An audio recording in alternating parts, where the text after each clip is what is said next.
यदि तपाईं आफ्नो फेसबुक आइडीलाई हाइड गर्न वा डिलिट गर्न चाहनुहुन्छ भने जान्नु भएको छैन भने आजको भिडियोमा सिकाउँछु तपाईहरुलाई आफ्नो Facebook ID hide plus delete गर्नको लागि पर्मानेन्टली अथवा रिकभर गर्नको लागि तपाईले सजिलैसँग यो भिडियोमा सम्पूर्ण जानकारी पाउनुहुनेछ। पक्कै पनि च्यानल बनाइ हुनुहुन्छ भने च्यानललाई सब्स्क्राइब गरेर हाम्रो युट्युबको परिवार बनिदिनुस् किनकि आउने दिनहरुमा पनि यस्तै किसिमको भिडियोहरु तपाईहरुको मोबाइलको सेटमा पुगोस् है।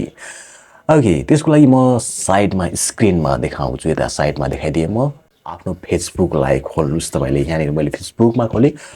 फेसबुक खोलिसकेपछि यहाँनिर माथि 3 लाइन छ, त्यहाँनिर तपाईले क्लिक गर्नु होला है, हाइड गर्नको लागि अथवा डिलिट गर्नको लागि। ओके, यस्तो इन्टरफेस खुल्छ। त्यसपछि यहाँनिर सेटिङ एन्ड प्राइभेसी भन्ने अप्सन छ। यहाँनिर सेटिङ एन्ड प्राइभेसीमा क्लिक गर्नु होला।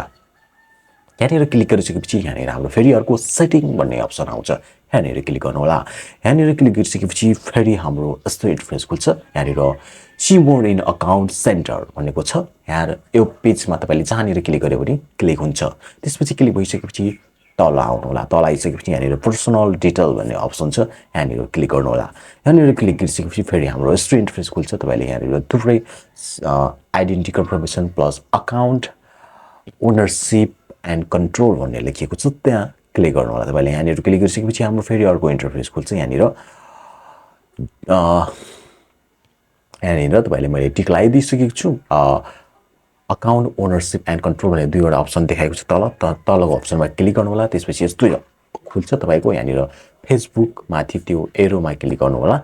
एरोमा क्लिक गरिसकेपछि यहाँनिर दुईवटा अप्सन आउँछ हाम्रो। माथि तल तपाईले देख्न सक्नुहुन्छ डिलिट अकाउन्ट र माथि हाम्रो अर्को हाइड गर्नको लागि यहाँनिर सबै डिटेलहरु पढ्न सक्नुहुन्छ। माथिल्लोमा टिक लगाएर तपाईले यहाँनिर कन्टिन्युमा क्लिक, तपाईको पेज पनि देखाउँछ है, पेज छ भने त्यो खोलिएको, यहाँनिर कन्टिन्यु गर्दिनु होला।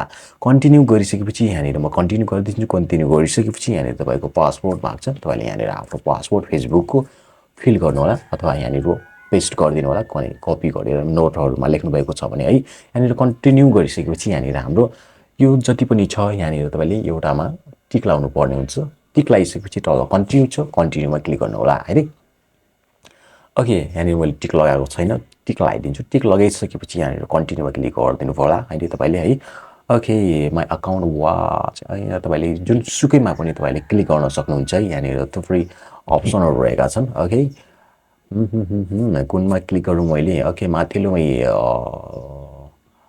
मैं क्लिक गरेर मैले है। ओके, तल आएर म continue. Okay, I don't feel safe on Facebook. I don't feel find your reach. Okay, म एउटामा टिक लगाएर यहाँनिर कन्टिन्यु गरिदिन्छु। कन्टिन्यु गरिदिएपछि यहाँनिर यस्तो अप्सन खुल्छ तपाईको। यहाँनिर म हाइड गरेँ है आफ्नो फेसबुकलाई। तपाईले डिलिट पर्मानेन्टली डिलिट गर्नको लागि माथि तलको अप्सन सिलेक्ट गर्नु होला।